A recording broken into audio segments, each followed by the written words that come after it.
नमस्ते।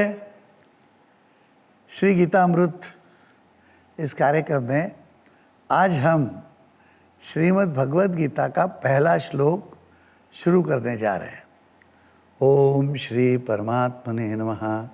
ओम नमो भगवते वासुदेवाय। श्री कृष्ण परमात्मा ने जो यहाँ पर अवतार लिया था, ये तो इस अवतार के आधार से श्रीमद् भगवद गीता का प्रवचन नहीं किया है या भगवद गीता का की जो सलाह है वो नहीं दी है। तो अपना जो निज स्वरूप है, ओरिजिनल स्वरूप, सोर्स जिसको बोलते हैं, तो ये भगवान महाविष्णु, इनके अधिकार से ये सब श्रीमद् भगवद गीता कही गई है।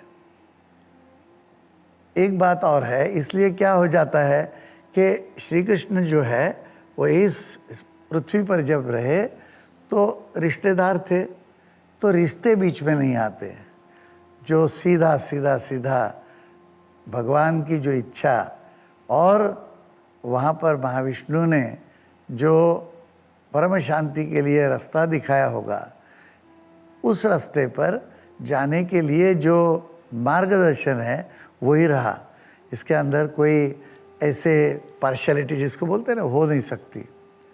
तो ये एक बात पहले मैं आपको बताऊं।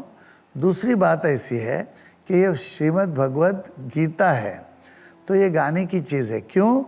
ये पूरी मंत्र रूप है, ये सब मंत्र है, ये कंपोज्ड मंत्र है। इसमें से ही बहुत सारे श्लोक जो है वो हमारे संसार में हमें जो दिक्कतें आती है, कभी शारीरिक व्याधि आती है, कोई फाइनेंशियल संपत्ति के लिए भी तकलीफ़ होती है, कोई रिश्तेदारों में कहीं कोर्ट कचहरी ये वो ऐसी बहुत, या तो ऐसी कोई बड़ी महामारी वगैरह भी आती है, तो इन सब का निवारण किससे हो, ऐसे मंत्र इसमें है और वो मंत्र हम अलग गा सकते हैं।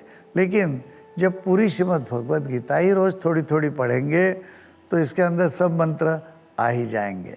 तो ये मंत्र रूप गीता है और इसलिए इसका अर्थ है वो सीधा सीधा नहीं है। ये कोई ऐसी कथा लिखने के लिए भगवान ने ऐसे नहीं बनाया है।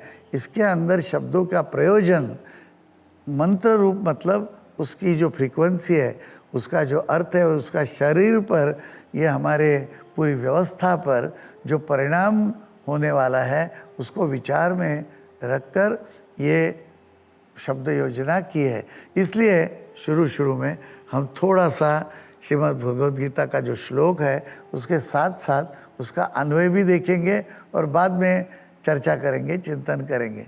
कभी भी ये जब शुरू करते समय, और मेरा एक प्रेम है संस्कृत में, आपको मैं बताता हूँ कि ये जो भाषा है वो आप कहीं ना कहीं थोड़ा सा दिन में संस्कृत बोल लीजिए, गा लीजिए, कोई श्लोक गा लीजिए, तो पूरे विचार बदल जाएंगे, शरीर की रचना में बहुत फर्क हो जाएगा और आपको जो यश कीर्ति वगैरह चाहिए वो भी मिलेगी और अंततः भगवान महाविष्णु के चरणों में हम लोग पहुँच जाएंगे। यहाँ क्या श्लोक है पहले? तो पहला श्लोक है धृतराष्ट्र उवाच।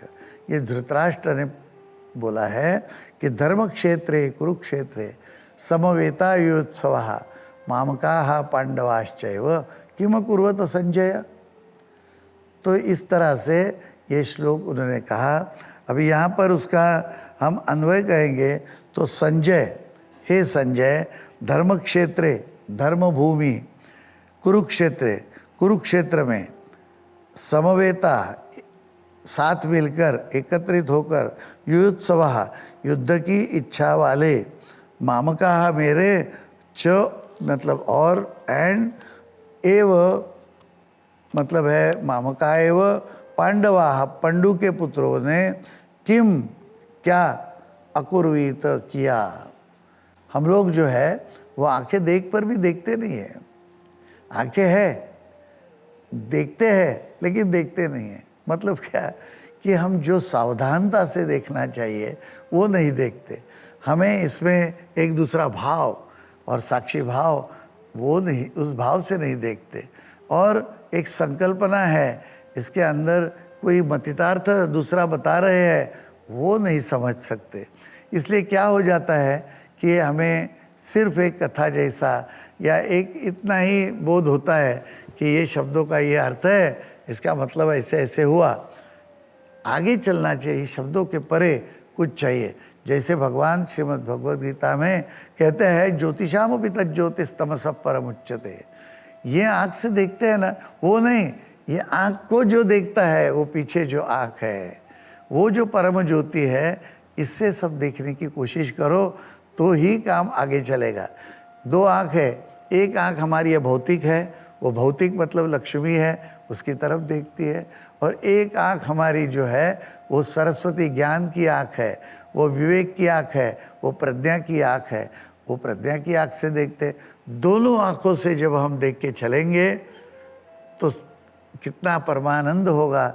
और ये परमानंद का निज स्थान जो है भगवान श्री कृष्ण, वहाँ हम पहुँच सकते हैं। इसी तरह ये सब श्रीमद् भगवद गीता का अभ्यास और थोड़ा थोड़ा चिंतन हम करेंगे। आज इतना ही, फिर आगे चलेंगे। इसके बाद अभी हम श्री गीता टैरो जो है वो देखेंगे। श्री गीता टैरो, ये जो कार्ड्स है इसमें श्रीमद् भगवद गीता का एक श्लोक लिखा हुआ है, उसका अर्थ है, और इसके चिंतन से हमें पता चलना चाहिए कि भगवान क्या कहते हैं। आज का ये दिन अच्छा है, ये हफ्ता अच्छा है, हमने जो काम सोचा था वो अच्छा है, होगा या नहीं, हाँ या नहीं, ये सब मिल जाएगा। कभी आपका सवाल खुद का होगा तो लिख के रखिए, क्योंकि जवाब जो है वो हाँ ना में ही आने वाला है। तो ये यहाँ पर मैं कार्ड लेता हूँ और इसमें से एक कार्ड जो है वो निकाल के उसमें क्या भगवान कहते हैं वो देख लेते हैं। यहाँ पर कार्ड निकला है 5वें अध्याय का 27वां श्लोक है। स्पर्शान श्री भगवान उवाच स्पर्शान कृत्वा बहिर्बाह्यान चक्षुश्चैवान्तरे भ्रुवोः प्राणापानो समो कृत्वा नासाभ्यंतरचारिणौ। तो बाहर के विषय भोगों का चिंतन न करते हुए उनको बाहर की त्याग कर नेत्रों की दृष्टि भ्रुकुटी के बीच में स्थित करके नासिका में विचरने वाले प्राण वो अपान वायु को सम करने वाला सदा मुक्त ही है। देखो, मुझे ये आनंद होता है कि आज जो मैंने पहला श्लोक जो गायब बोला था उसके अंदर जो बोला वो भगवान सुनते हैं, कहते हैं। उनको मालूम कैसे पड़ गया कि यही बात आज की है, और उसका तरीका एक बता दिया उन्होंने, जो मैं अगली बार बताने वाला था कि दोनों भ्रूमध्य में जो आँख जैसे वहाँ देख रहे, ऐसे करके बीच में रास्ते में आओ जाओ, तो बाह्य रास्ता जो है वो तो दिखेगा ही, और जो बाहर का विश्व जो है वो दिखेगा, और जो अंदर का है सटल है वहाँ जो परमात्मा है वो भी दिखेगा। और ये जब प्राणापान को समान कर देंगे, और इससे अच्छा हम जब जाएंगे परमात्मा के पास तो मुक्त हो जाएंगे। इतना अच्छा अर्थ, और आज को जो बताया इसके लिए एकदम बराबर बैठ गया है। तो आपका जवाब भी ये एकदम सही आने वाला है। देखिए क्या आज का जवाब है, हाँ। तो यस कहा है, जो आपने पूछा है वो आज होगा, हाँ।